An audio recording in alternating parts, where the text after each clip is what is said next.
the cool thing about it is there's tons of undeveloped land.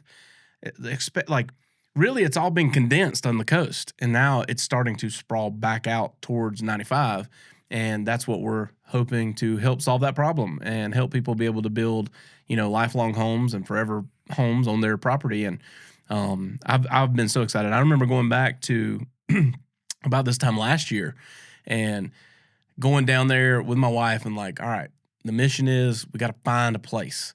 And we rode around and looked at all these different places, and I found a place in downtown Conway, and I was half sold, half not sold. It wasn't as big as what we have now, but it was a cool little location, just vibey. And I was like, I really want this. And my wife was like, well, just offer it. Just do the offer. And something in me was like, I don't know. And I never feel that way. I'm normally just like, this is the one. And, but I did. I wrote the offer on it, did everything. Everything looked good. It was a go.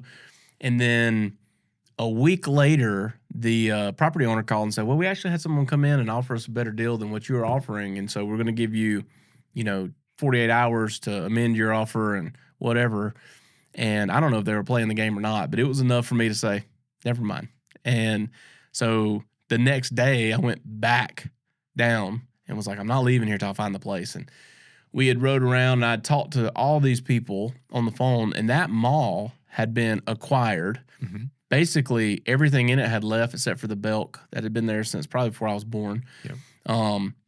And I started talking to the new asset manager, and he was based out of Florida. And I was like, and he's like, well, we're not really looking for that. We're trying to go retail. And I'm like, man, you got to have you got 1 billion square feet here, right? With nobody in it. You will rent me something. And so we looked, and I had made plans to go there. So I go down there. Like, I'm talking to him on like a Tuesday, Wednesday. Friday, I'm down there. Go look at the spot. I'm like, man, I really like it. And he had sent me like 3 different options.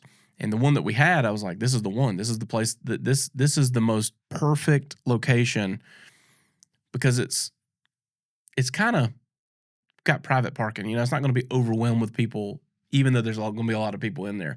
And so I was so excited. So I called the number that he gave me to get let in the building. The guy answers the phone. I'm like, hey, man, I'm in town. I've been looking at places. I've been talking to, I don't even remember the guy's name now. I've been talking to him for like, a couple weeks. And he told me to give you a call. You meet me over here.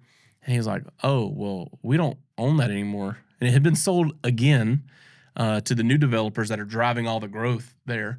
And so I was like, are you kidding me? And he's like, yeah, I got a phone number for a guy, though, that I think is the new guy. So I call him, and he's like, yeah, I'm here now. I'll come over and let you in. So we go in, we walk through everything, and I'm like, this is perfect. This is perfect. I'm ready to write an offer. So then he transfers me up to the guy that's like one of the partners in this new, developing company. And he's like, oh, we have no interest in that. We're looking for 30-year anchor tenants only, all, retail and all this other stuff. And I was like, brother, you got to be kidding me. I want this space. And so I went back and forth. And on Saturday morning, I was still texting him because he had made the mistake of calling me from his personal phone. So I was texting him, and I'm like, there's nobody there. You just bought it. You could start cash flowing this with me immediately. I'm going to revitalize. I'm going to build it. I started sending him pictures of what we had done and all. And he was like, okay, if you'll take it, but you won't start paying rent until next year, I'll do the deal. And I was like, what? What? Who does that? Can I take possession of it? He's like, yeah, but I know it's hard, but you can't pay rent until either the end of the first quarter or the beginning of the second quarter next year. But you can start build out immediately. I was like, what a gift. I was like, how would this be a negative? And he's like, a lot of people have to spend. And I'm like, not me, brother. I'm all for that. Like, I don't care if we ever pay rent. Just let me move in and start doing the build out. And so it just happened. And I remember going in there, me and my wife were standing in there, took a picture, like, this is going to be home in Horry County. And then, fast forward 6 months later, it's built out. We're recruiting teams. You came on board. And the first grand opening that I've ever missed, ever. And that was soul sucking for me because I was like, I cannot believe that I cannot be there for the grand opening. But it went off flawless. You guys like set a record for the number of people onboarded. We sold 8 homes. Yeah. Yeah, 8 Barndos. Yeah. On opening day. Yeah. So that was the payoff for me to go, it was worth it.